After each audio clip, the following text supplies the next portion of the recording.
Ora, muito boa tarde a todos. Eu recebo o encargo de respeitar e desenvolver o ritmo e o saudoso ritmo empregue pelo painel anterior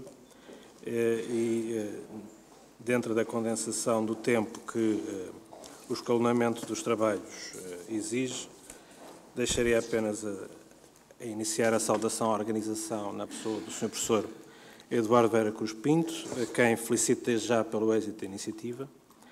Queria também manifestar a minha satisfação pessoal por aqui estar a moderar este painel e o prazer que é sempre para mim o retorno à casa onde me formei. Queria cumprimentar e agradecer a presença dos membros do painel, que seguramente nos vão proporcionar uma visão bastante qualificada e contributos valiosos nesta temática que vem na sequência do tema anterior. Tivemos agora um olhar normativo, um olhar de políticas públicas, um olhar legislativo. Viramos agora a nossa atenção para o sistema judiciário, para a forma como ele se organiza e responde às exigências desta matéria, onde acabamos de ouvir pela voz do Sr. Professor Barbas Homem que tem exigências e dificuldades assinaláveis, quer pela plasticidade dos conceitos, quer pela própria vulnerabilidade e extrema fragilidade das relações em que o sistema judiciário e a atividade jurisdicional atua, e deixaria apenas esta nota final, um pouco em jeito de interrogação, sendo o tema aqui avaliar o sistema judiciário e particularmente a reforma judiciária, como se avalia, como se aprecia o sucesso dessa reforma, encarando-a como um sistema como qualquer outro, pela perspectiva da eficácia, ou seja, de inputs, outputs, de investimento de capital, de rendimento gerado, ou pela ótica da efetividade. A efetividade, antes de mais, na concretização e garantia de direitos fundamentais, efetividade na intervenção, quase como um cirurgião social que intervém na medida do estritamente necessário e apenas para repor os equilíbrios naturais sobre algo que é uma célula base do tecido social e com a consciência perfeita, e permitam-me o tom pessoal como alguém que se dedicou à jurisdição criminal, com a ciência e o conhecimento perfeito, que os erros que aqui se cometam serão pagos com juros, mas juros esses muito penosos para todos, no plano individual e no plano social e no plano, enfim, em todos os planos, nessa esfera. Em muitas das situações que eu encontrei desvios ou condutas desviantes censuráveis, tinham na sua raiz erros, omissões, pequenas falhas, pequenas porque facilmente corrigíveis quando em tempo oportuno, mas grandes falhas que ao longo da vida muitas vezes não tinham retorno. Dito isto, temos um painel, como disse, bastante qualificado. Temos a Sra. Professora Rita Lopes Xavier, que é regente de Direito de Família na Universidade Católica do Porto e com uma atividade vasta e conhecida, que me dispenso de referir. O Sr. Professor Paulo Márcio Cruz, que é docente na Universidade de Val do Itajaí, e penso que mais no domínio dos sistemas jurídicos e a constitucionalidade, o constitucionalismo em geral, do que nesta área, mas é uma visão plural e saudável nesse aspecto. O Sr. Professor Jorge Duarte Pinheiro, também regente de Direito de Família nesta casa, e com uma obra conhecida, e a doutora Dulce Roja, magistrada do Ministério Público, com uma intervenção de cidadania, como Ministério Público, como Presidente da Comissão Nacional de Proteção de Crianças e Jovens e agora como Vice-Presidente do Instituto de Apoio à Criança. A todos eu peço a brevidade possível, quase máxima, atrevo-me a dizer, de cingirem intervenções na casa dos 10 minutos para tentarmos, digamos, respeitar os trabalhos tal como estão delineados. Começaria então por dar a palavra à Sra. Professora Rita Lopes Xavier.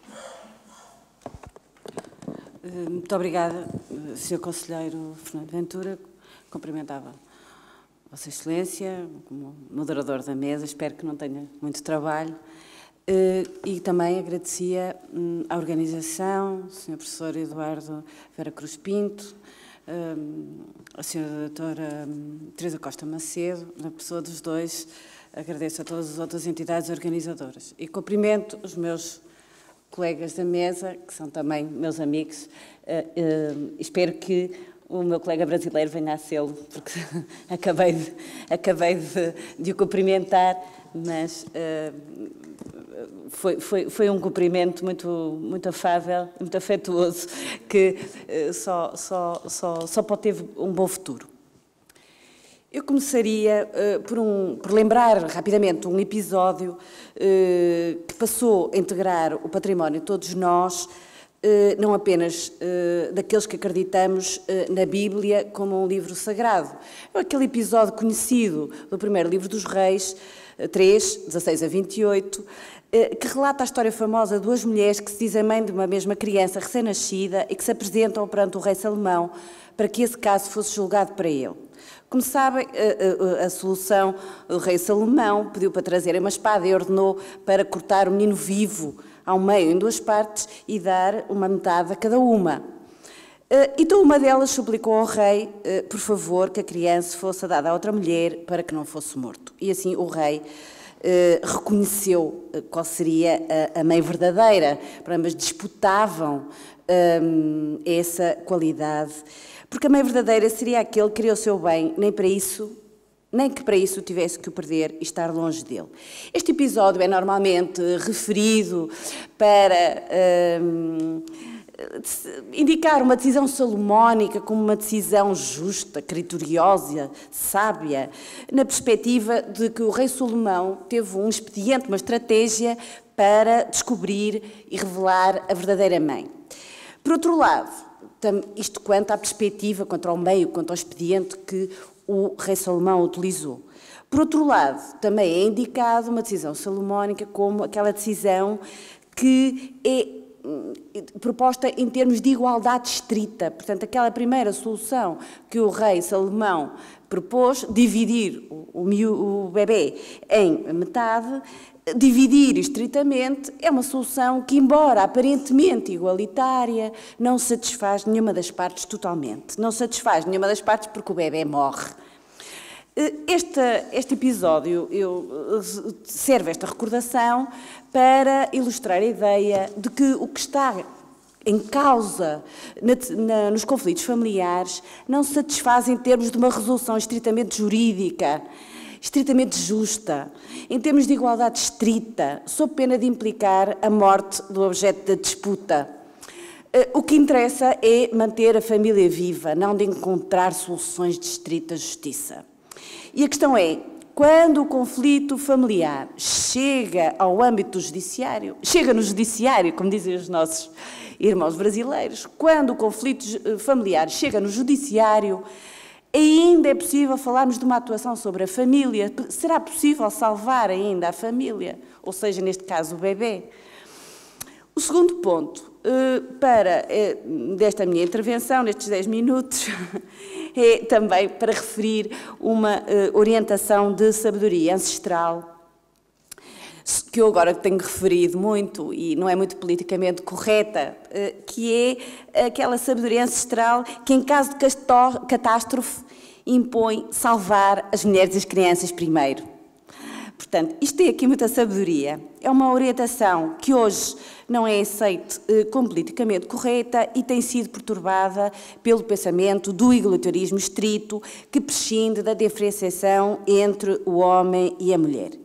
Eu queria partilhar um bocadinho a minha desilusão e a minha percepção de que a progressiva afirmação de uma ideologia de egalitarismo jurídico, mesmo perante a inegável persistência da diferenciação entre o homem e uma mulher, entre o pai e a mãe, não tem contribuído, quanto a mim, para a feliz resolução dos conflitos familiares, sobretudo quando se trata de processos de ruptura conjugal que envolvem crianças. A insistência numa igualdade formal deixa por reconhecer a principal distinção a fazer em relação aos filhos, distinção que nasce da verdadeira diferenciação e complementaridade entre o ser humano homem e o ser humano mulher, isto é, a aceitação do particular, primacial e precoce vínculo bioafetivo da mulher com o filho que se gera no seu próprio corpo. continuamos a acreditar que é possível impor à mulher a vida depois da ruptura com o elemento masculino, é uma igualdade em termos de igualdade, continuar como se nada se tivesse passado, sem perceber que este igualitarismo pode ser também especialmente gerador de conflito no caso de relação das responsabilidades parentais, sobretudo relativamente a filhos pequenos. O terceiro ponto já enfrenta, neste momento, vou enfrentar com este terceiro ponto o núcleo problemático do tema que nos ocupa, a família e o sistema judiciário. Eu pergunto, qual a especificidade do contencioso familiar? Quais as particularidades da abordagem especificamente jurídica das relações familiares? É que estamos todos também um pouco descrentes da possibilidade e das virtualidades de uma abordagem estritamente jurídica destes conflitos. Portanto, não será uma tarefa impossível que estamos a pôr sobre os ombros do juiz, das entidades administrativas, com legitimidade para intervir no âmbito destas relações? Neste contexto que já foi subejamente descrito, neste contexto destes processos transformativos das relações familiares, quando vemos que, apesar de todas as nossas tentativas, de toda a comunidade jurídica, dizemos assim, os litígios familiares nas sociedades contemporâneas continuam a ser cada vez maiores, a violência doméstica, os abusos sexuais, os maus tratos, mesmo quando já estão, quando se trata de situações de famílias que já estão a ser, entre aspas, intervencionadas. Será que isto ainda é possível? Que continuamos a achar que os instrumentos técnico-jurídicos têm alguma possibilidade de resolver estas questões? E estamos a falar, só a palavra resolver já nos traz algumas dificuldades, mas estamos a falar da questão da resolução dos conflitos. Será que há aqui também uma dimensão ainda jurídica, judiciária? Eu sou muito, como dizem os nossos irmãos, também fã, não é? Sou particularmente ligada à questão da mediação familiar. Tenho visto a mediação familiar funcionar bastante bem. É certo que se sabe que a mediação familiar muitas vezes nem sequer pode ser proposta precisamente quando se trata de situações de conflitos familiares em que já há um passado de conflito violento, etc. Agora, queria chamar esta ideia da mediação familiar para tentar explicar que o conflito familiar é um conflito que se liga relações, que liga pessoas com relações duradouras. Eu costumo dizer aos meus alunos que é fácil libertar-se de um cônjuge. Neste momento é a coisa mais fácil que é libertar-se de um cônjuge. Mas ex-cônjuge é para toda a vida. É cuidado que o ex-cônjuge é para toda a vida. Bom, e o ex-cônjuge é para toda a vida e os filhos também são para toda a vida. E, portanto, isto, a ideia que se criou na nossa sociedade, que se pode fazer um reset, um delete da relação familiar, sobretudo num país como... No Brasil é capaz de ser mais fácil. No país de português, que é pequenino, estamos sempre a tropeçar nos ex-cônjuges, nos ex-filhos, nos ex-sogros, tropeçamos neles toda a hora. Isto é uma sensação, é muito violento. Não é? Isto no Brasil, uma pessoa pode fugir para o outro canto do país, em Portugal não. Isto serve, estou-me a rir, mas isto é muito... tudo isto implica muito sofrimento, também... Criou-se a ideia de que era fácil gerir as rupturas familiares. Ainda tenho mais de 3 minutos, mas não é nada fácil as rupturas familiares. Portanto, a ideia da intervenção no conflito familiar, enquanto nós não tivermos esta ideia de que o grande desafio é pensar que é uma família que se reorganiza para o futuro a partir do conflito. É porque nós, os juristas, nós, os juízes, eu não sou juiz, mas é como se fosse, eu gostaria de ser, já não vou a tempo, mas pronto, a minha especialidade não é neste momento só do direito da família, é também de direito processual, precisamente porque percebi que me faltava estudar neste domínio, uma visão em que nós tínhamos esta ideia de que estamos a liquidar uma sociedade, a dissolver uma sociedade, a liquidar o seu aspecto passado, não serve. E esta ideia, talvez poética, que o meu amigo acabou de falar, de que vamos conseguir que para o futuro seja exatamente o que para a criança não sinta nada, é isso mesmo, poética. A onda gravitacional que provoca o conflito familiar repercute-se até com efeitos anos-luz. Portanto, a ideia é nós começarmos a pensar que, quando temos aquele conflito, estamos a reorganizar aquela família para o futuro a partir daquele conflito.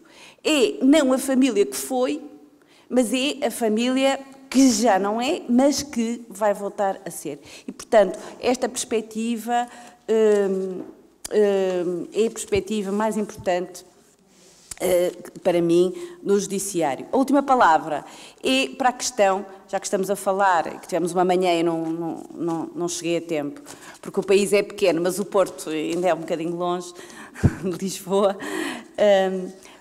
O grande problema, eu queria referir a questão dos tribunais eclesiásticos. As causas matrimoniais nos tribunais eclesiásticos desconsideram completamente, porque supõem que a questão é tratada pelos tribunais civis, desconsideram completamente a situação das crianças. Há um artigo do Código Canónico, segundo o qual, que é um cânon, no 1689, em que se diz que na sentença devem-se advertir as partes das obrigações morais e até civis que porventura tenham uma para com a outra e com os filhos. Portanto, esta advertência, neste momento, não é suficiente e, na prática pastoral, eu tenho visto que isto não é tratado de forma suficientemente séria. E, portanto, acho que já deixei aqui várias pistas para podermos debater. Agradeço a vossa atenção e acho que cumpri mais ou menos os 10 minutos que me foram atribuídos. Muito obrigado, Sra. Professora, desde logo pelo respeito pelas balizas e pelas pistas de reflexão que nos deixou, que são bastante valiosas. Prosseguimos então com o Sr. Professor Paulo Márcio Cruz. Muito bem, boa tarde a todos e a todas. Gostaria de cumprimentar o nosso moderador, o juiz conselheiro Fernando Ventura, agradecer o convite da Universidade de Lisboa, da Faculdade de Direito da Universidade de Lisboa, cumprimentar de forma muito especial os meus colegas de mesa, minhas colegas e os meus colegas, não é? Que me receberam com tanta simpatia e tanto carinho, e estou com o meu colega de magistério, o professor Pedro Abreu, num ambiente efetivamente familiar, de amigos, não é? E devemos muito a isso também ao nosso querido professor Vera Cruz. Em nome do professor Vera Cruz, eu gostaria de homenagear e cumprimentar todos os professores, os docentes aqui presentes, alunos da faculdade, as autoridades eclesiásticas, enfim. É um prazer estar com todos vocês nesse momento. Eu trabalho, na verdade, com teoria do direito. Eu coordeno lá uma pós-graduação no Brasil, um curso de doutorado e um curso de mestrado, e nós trabalhamos com direito e transnacionalidade. É uma linha de pesquisa nova que nós implantamos em conjunto com alguns colegas nossos aqui de Alicante, na Espanha, que trabalham com direito e sustentabilidade, e com colegas nossos na Itália que trabalham com direito e transnacionalidade. Então, essas três instituições, nós acabamos por criar uma linha de pesquisa, uma linha de investigação, que procura investigar, trabalhar, tanto cientificamente quanto teoricamente, quais as novas tendências da ciência jurídica ou do direito, nesse momento que nós costumamos chamar desse apoplética. Não é? Nós fazemos parte de uma espécie de civilização apoplética. Nós estamos vivendo uma mudança de era, não? Uma mudança de paradigma geral de todas as ciências.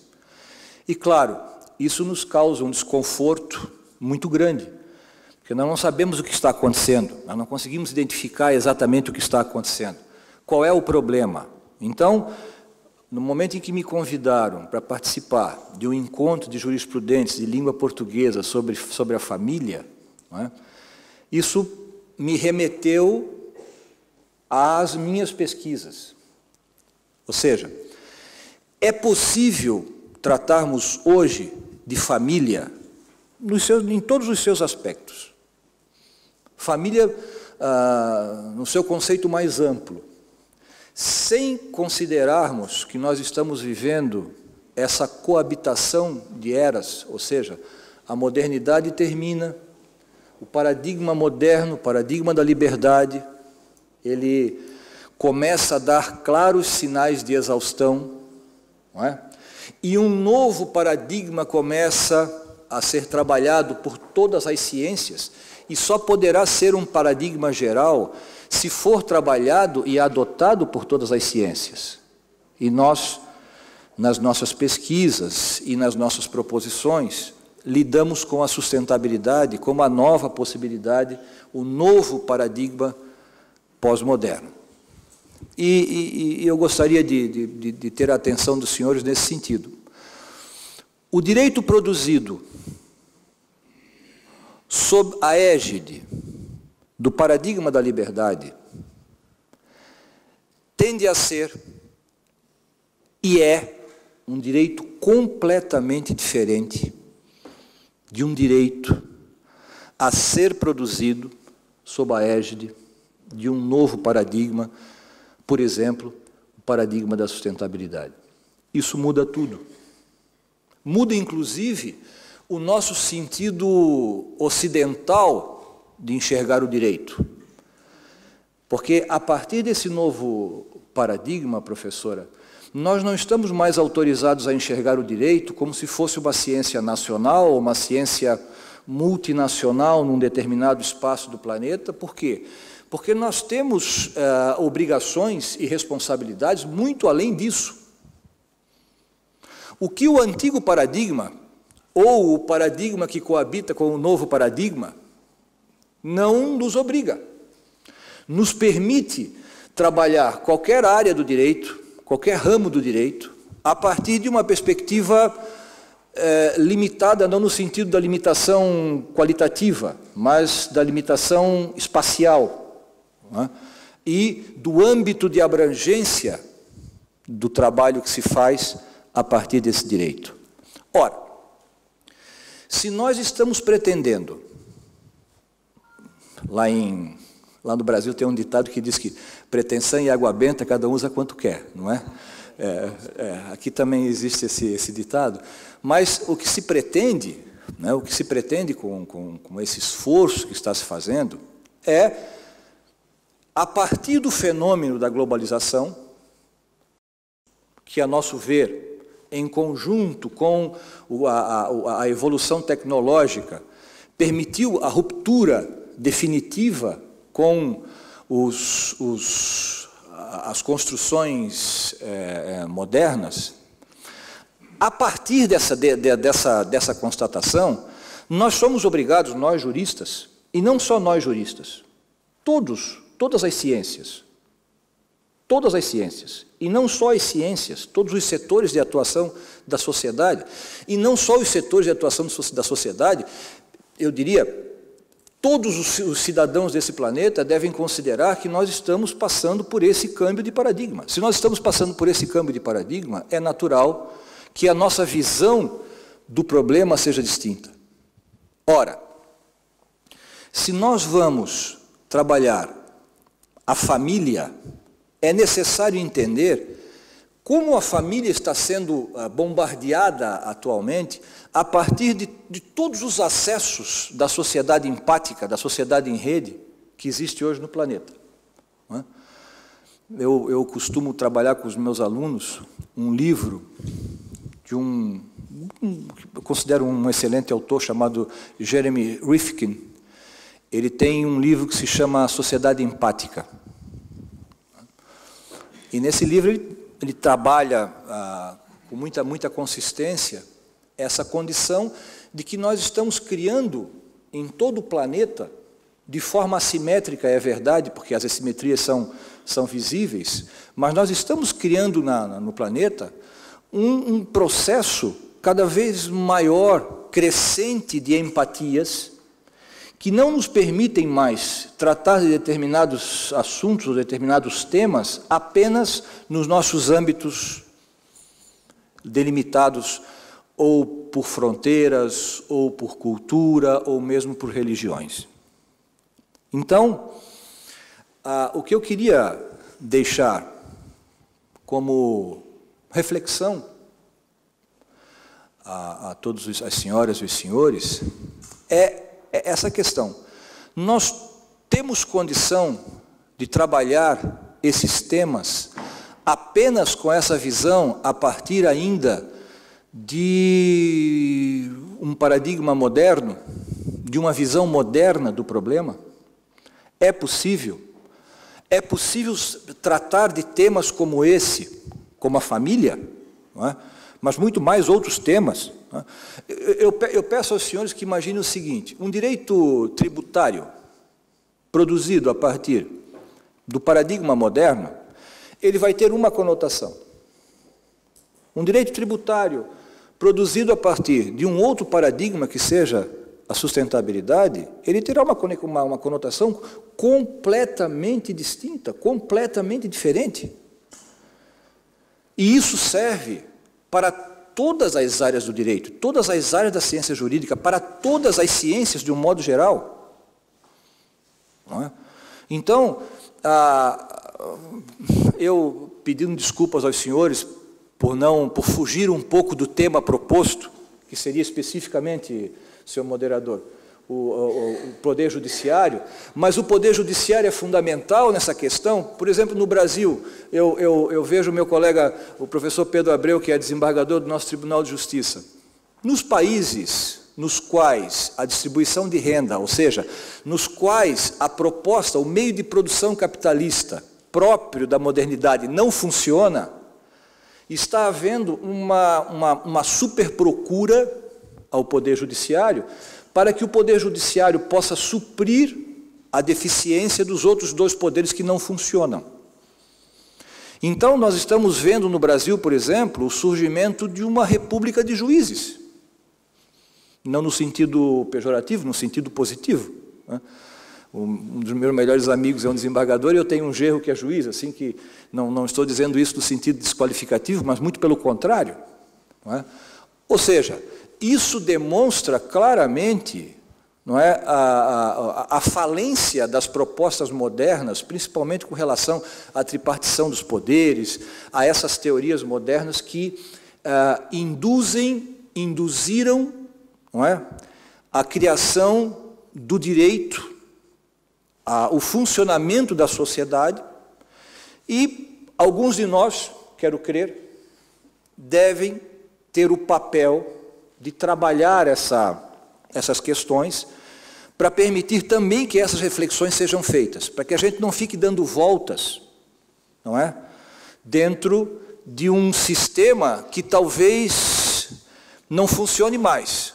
Professora, talvez seja o caso de nós queremos conduzir um Airbus de Lisboa ao Brasil com um astrolábio das caravelas, não é? Talvez a gente esteja com essa pretensão ou com essas tentativas, e isso não é um instrumento adequado atualmente mais, não é? Então, é importante que parte de nós, é importante que parte da academia, é importante que parte das pessoas que trabalham com as ciências se debrucem também sobre essa questão. É importante um upgrade civilizatório. Nós estamos carentes de um upgrade civilizatório. Nós precisamos dar um passo adiante na civilização. Nós precisamos deixar de ser excludentes, de achar que o Ocidente é o centro do mundo. Hoje existem outros centros de poder por esse país, por esse planeta fora, que nós não temos a menor condição de controlar. E a máxima, senhor presidente, eu estou terminando, a máxima, poder, política, direito, continua valendo 100%. Os novos poderes surgem com a globalização. Nós temos dificuldades de politizar a discussão sobre esses novos direitos. Imaginem os senhores criar direitos que possam limitar esses novos poderes e colocar esses poderes esses poderes submetidos à condição republicana, ou seja, para o interesse da maioria, para o interesse geral. Nós temos hoje um mundo completamente desorganizado com relação àquelas teorias originais da modernidade. E nós precisamos trabalhar isso. Nós não podemos fugir disso. Essa é a grande questão, talvez. Claro, muitos de nós que se dediquem a trabalhar as questões como elas estão colocadas. Mas eu gostaria de convidar alguns, né, como nós, a se debruçarem também sobre essas questões que implicam na profunda mudança paradigmática de uma era para outra. Muito obrigado, senhor presidente. Muito obrigado.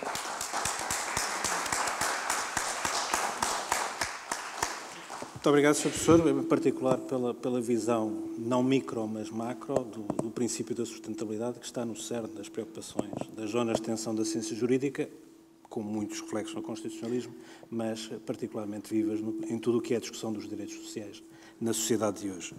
E passaria ao Sr. Professor Jorge Duarte Pinheiro. Obrigado. Quero fazer a minha saudação geral e particularizar agora os cumprimentos, começando desde logo pelos membros da mesa, pelo Sr. Conselheiro, que está aqui a moderar e a dirigir estes trabalhos relâmpago neste quadro. Quero saudar a Sra. Professora Rita Lopes Xavier e a sua intervenção cirúrgica e que vai permitir um momento polémico, certamente, se estiver ao meu alcance. E quero saudar o Sr. Professor Dr. Paulo Márcio Cruz, que de facto fez uma intervenção que integra num tempo que vivemos, num momento de transição. De qualquer modo, nunca nos podemos esquecer que, seja qual for a transição é feita de camadas, assenta em camadas, e as camadas estão presentes, os tempos e os sentimentos de vários tempos acabam por surgir. Infelizmente, estamos agora aqui, não sabemos o que é que se pode concluir mais tarde do que se vive agora, portanto, e por isso vivemos com paixão ou com dúvida todos estes momentos. E quero saudar a doutora Dulce Rocha, peça fundamental do nosso enquadramento do direito à família e do direito das crianças. Permitam-me agora olhar para este lado vasto, o outro lado, depende sempre, obviamente, da perspectiva, e cabe-me felicitar a organização, já agora vejo aqui à minha frente a doutora Costa Macedo e o professor Vera Cruz, mas saudar também outros que aqui se encontram, que são ilustres especialistas, mas também amigos, interlocutores constantes de uma matéria que não se esgota. O Dr. Paulo Guerra, por exemplo, que aqui se encontra, que eu aproveito para saudar. A professora Evani, Marques da Silva, o senhor professor António Barbas Homem, e alguns que aqui já não estão, vão circulando, o senhor juiz desembargador Luís Vaz das Neves, isto só de observação. E usando, prometo, não vou pedir desconto deste tempo que gastei. não é? Gastei, fui eu, assumo. Olhando para este tema que nos agrega ou desagrega, depois veremos, a melhor reforma possível, a melhor reforma judiciária possível é aquela de que não se fala, não é? Em especial no quadro de direito da família. Nós, no direito da família, temos o ideal de que não há melhor coisa do que um espaço em que o direito não viva, em que não haja conflitos, como se isso fosse possível, não é? Em que os tribunais e as leis desapareçam, pura e simplesmente, em que existe uma harmonia, um santuário familiar, uma vivência em paz, e é esse o ideal que nós temos, e portanto, só sentimos que o ideal está cumprido, um ideal, uma utopia, não é? Quando, de facto, há tal harmonia, há tal espontaneidade, não há intervenção dos tribunais, não há necessidade de leis. E quando passamos do momento idílico a uma visão do paraíso. Nós somos extremistas, a uma visão de inferno, melhor dizendo, nós somos extremistas. Ou queremos um paraíso, ou se não há paraíso, isto é um inferno. E, portanto, eu lembro-me até de uma imagem que se pode ter da família. Primeiro diz, a família vive-se num prado, é tudo verde, tudo idílico. Mas depois, quando começam a surgir os conflitos, afinal percebe-se que há lei e que há tribunais e que, afinal, aquele prado estava em cima de um vulcão de onde sai uma lava e queima tudo. E, portanto, queima tudo, arde tudo, já não há hipótese, já não há reconstrução possível.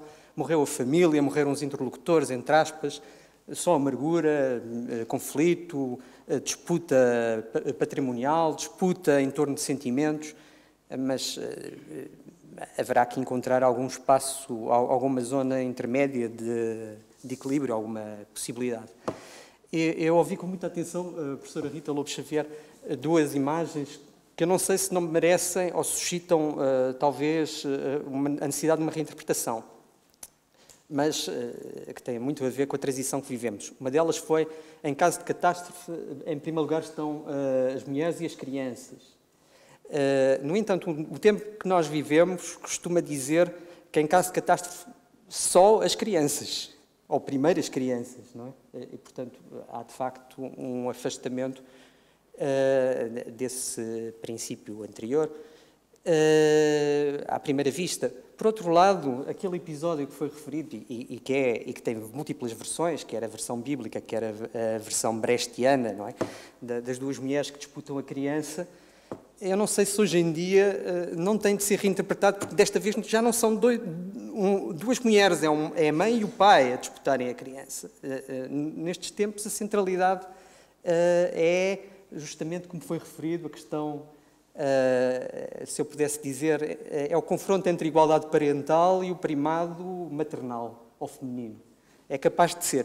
Daí que, se calhar, nos situemos agora na zona mais polémica e na zona de que se pede um grande esforço na consideração judicial. Não é? É que estamos a falar de coisas muito concretas, da regulação do exercício das responsabilidades parentais após separação. Estamos a falar dos modelos que se devem seguir ou das inflexões possíveis desse modelo por exemplo, um dos aspectos mais nítidos de inquietação é a forma de aplicar ou não, quando não há consenso, a ideia de uma alternância de residência, de tempos iguais de parentalidade.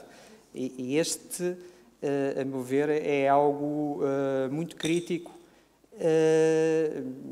Vamos ver que resposta se consegue dar. Obviamente,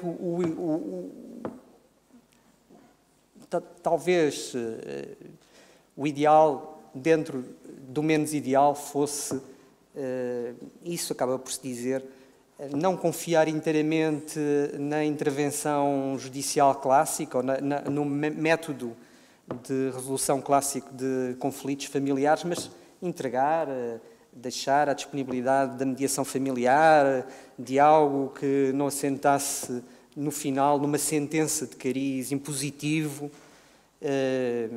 e algumas modelações possíveis do nosso sistema. É certo, e vemos grande abertura, mas neste momento perante tudo isto, eu não sei se, como em tudo, todos os princípios ou todas as centralidades têm o seu lado menos bom. Atribuir a centralidade à mulher, atribuir a centralidade à criança, atribuir a centralidade alternativamente ao pai, porque não tentar atribuir pura e simplesmente a centralidade possível a todos, a cada pessoa. Eu não sei até que ponto o princípio do interesse superior não criou alguns equívocos relativamente à identificação daquele que seria titular desse princípio, ou dessa superioridade. Teve um efeito positivo no seu início, mas hoje é quase uma espécie de cripto-argumento esgrimido entre partes, não sei. Mas com isto penso que posso terminar. Obrigado. Muito bem, Sr. Professor. Ficaram certamente motivos para debate.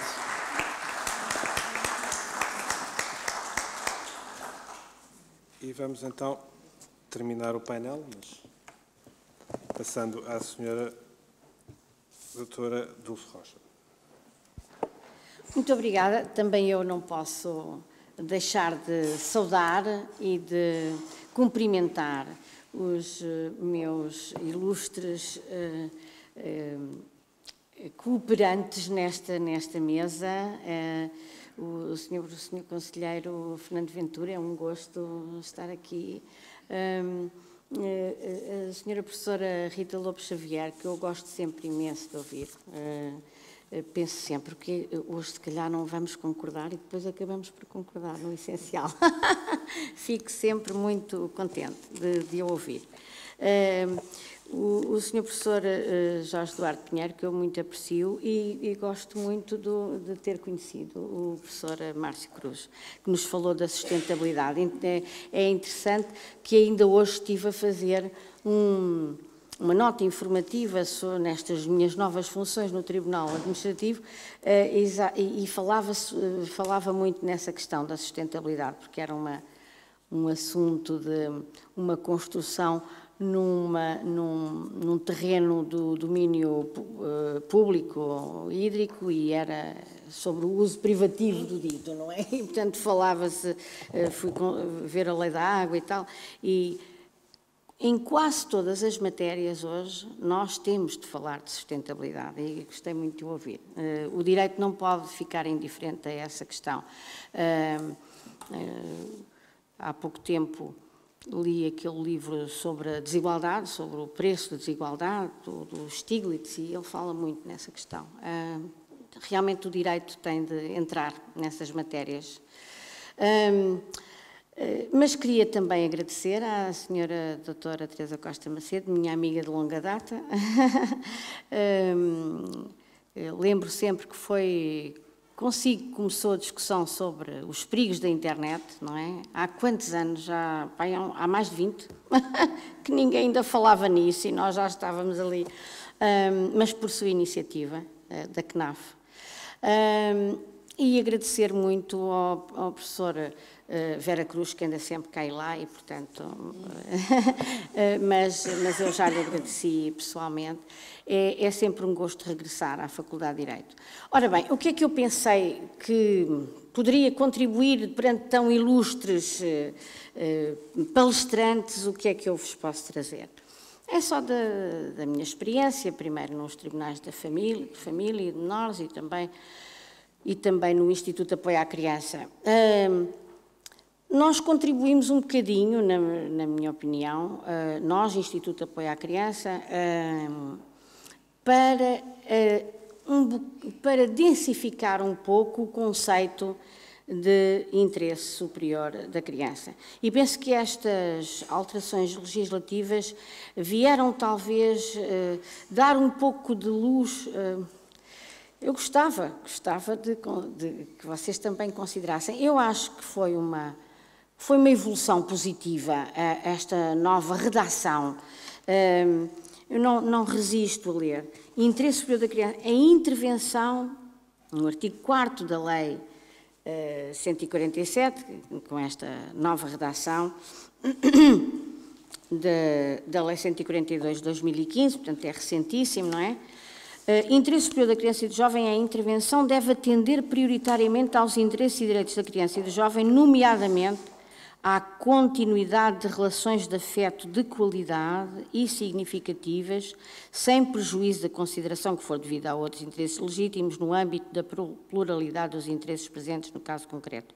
E depois temos uma linha G que nos fala no primado da continuidade das relações psicológicas profundas. Eu penso que isto é um grande avanço e que, com aquela história que tantas vezes nos vem à mente quando estamos prestes a decidir, ou no caso do Ministério Público, quando dá o seu parecer para a decisão, muitas vezes eu ia buscar essa ideia. Quem é que tem mais afeto pela criança? Quem é que demonstra mais afeto? Qual é a sua referência afetiva? E eu acho que isso é que é o fundamental. Porque para pessoas como eu, que tive a sorte de ter os meus pais sempre juntos até ao fim, a cuidar dos seus ricos filhos e a dar-lhes todo o carinho que podiam, essa questão não se colocou, mas para as crianças que têm, que veem os seus pais desavindos, ou até quando há violência, é importante nós conseguirmos decidir se, por exemplo, temos uma criança com 2 anos ou com 3 anos, se será justo para ela andar a saltitar de um sítio para o outro. Há vários estudos já que dizem que em crianças muito pequenas não é de todo adequado. E esses estudos vêm-nos de países onde é possível fazer guardas alternadas há muito tempo. Claro que não é no nosso país, não é? Onde já adultos foram interrogados, esses filhos que durante a sua infância e a sua adolescência viveram nessa alternância. E muitas dessas pessoas, então crianças, vêm dizer-nos que nunca sentiam nenhuma das casas como dela. Era sempre a casa do pai e a casa da mãe. Não era a minha casa, não tinham os seus amigos. Saltitavam tanto que não tinham amigos íntimos como alguns dos seus amigos tinham. E eu sou sensível a essa questão, não é? Talvez seja necessário pensarmos se a lei, como estava aqui há uns tempos, eu penso que com esta redação já é possível ir mais além, mas durante o meu tempo de tribunal eu procurava sempre que o critério primordial fosse o da pessoa de referência, o da entrega da criança à pessoa de referência.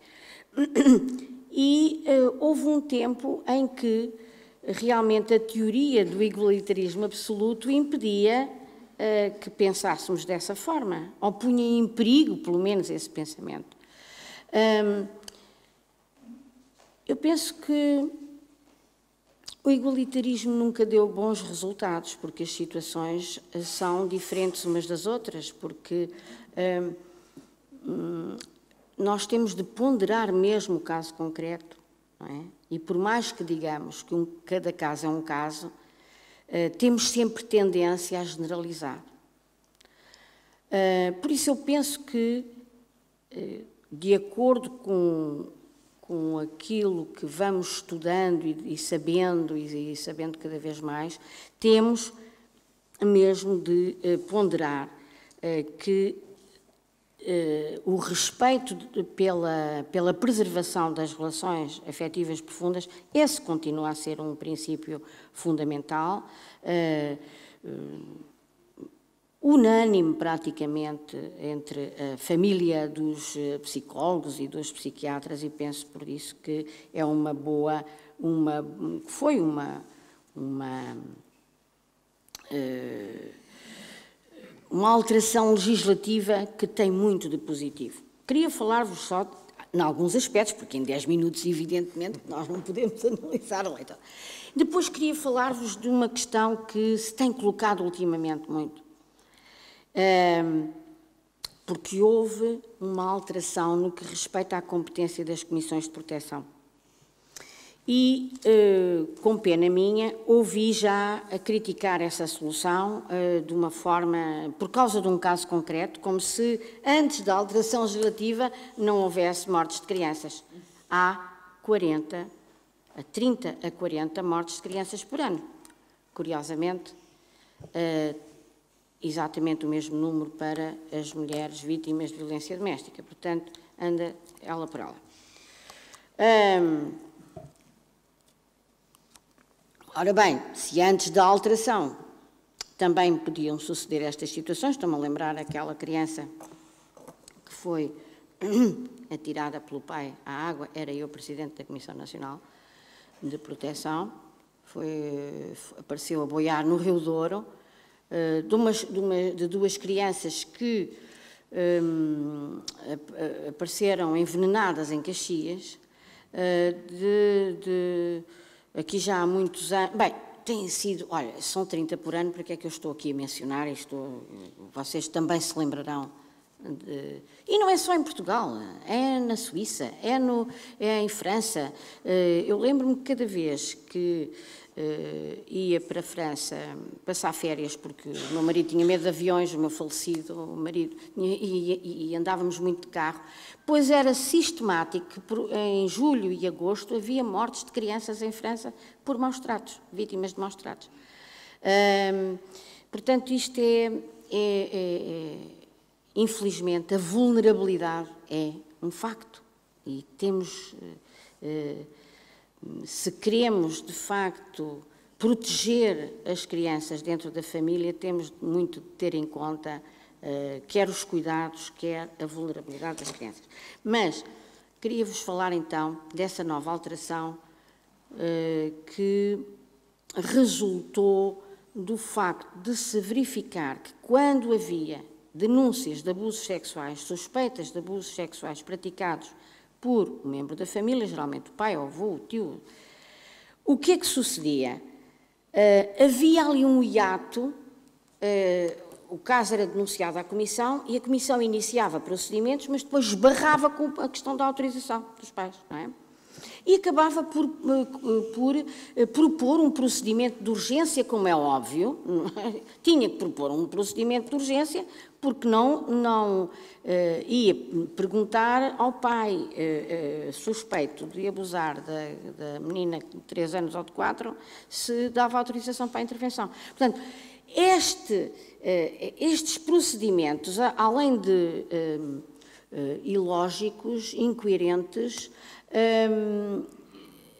desrespeitavam a criança, porque se nos casos de conflito há divórcios litigiosos, não é? Tem que haver tribunal.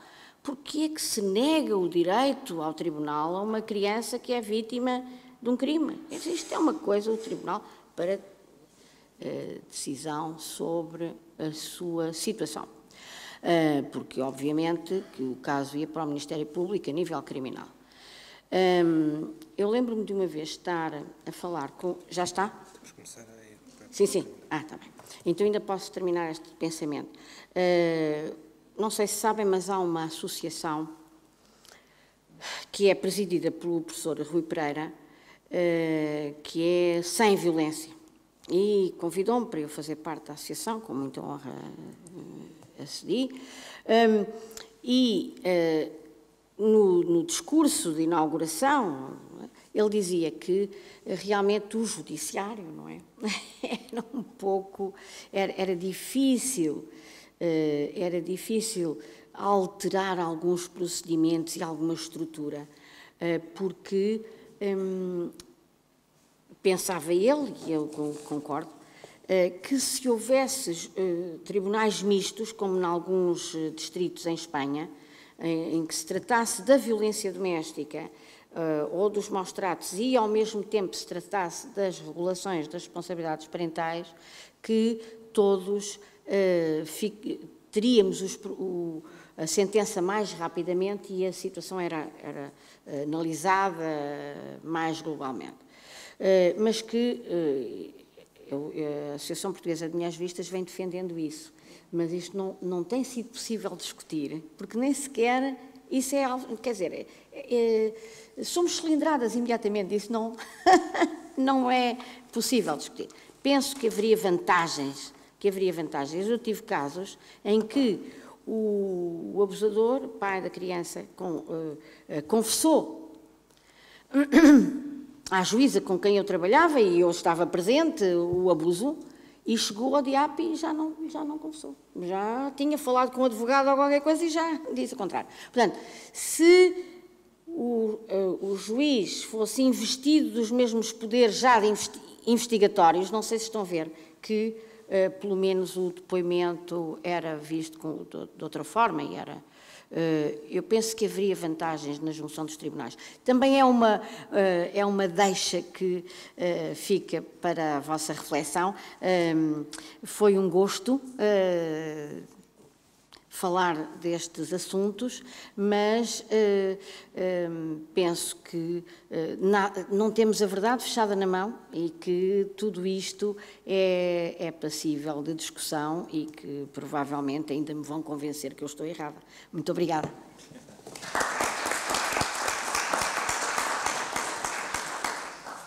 Antes de encerrar e dar lugar ao próximo painel, queria agradecer neste tempo relâmpago realmente o impulso por contingências aos participantes e queria felicitá-los especialmente pela síntese que foi feita e pelo espaço de discussão que proporcionaram para o debate que se irá seguramente seguir e queria deixar com esta nota final que fui recordado de que a jurisdição de família e menores, na perspectiva, no olhar do magistrado e aqui singularizada, é talvez aquela que, na minha experiência, me deixou mais frustrações, mas também mais retorno. Os poucos sucessos são grandes sucessos, são aqueles que ficam para o resto da vida, mas é uma vida muito difícil, é uma vida de frustração e que aqui não há reformas judiciárias, há uma perspectiva de que o sistema tem que estar preparado. Cada agente, cada indivíduo que o atua para reagir aos desafios de hoje, de amanhã. Portanto, não há aqui um único movimento de reforma, todos os dias deverão ser de reforma a partir das necessidades com que são confrontados. Muito obrigado a todos.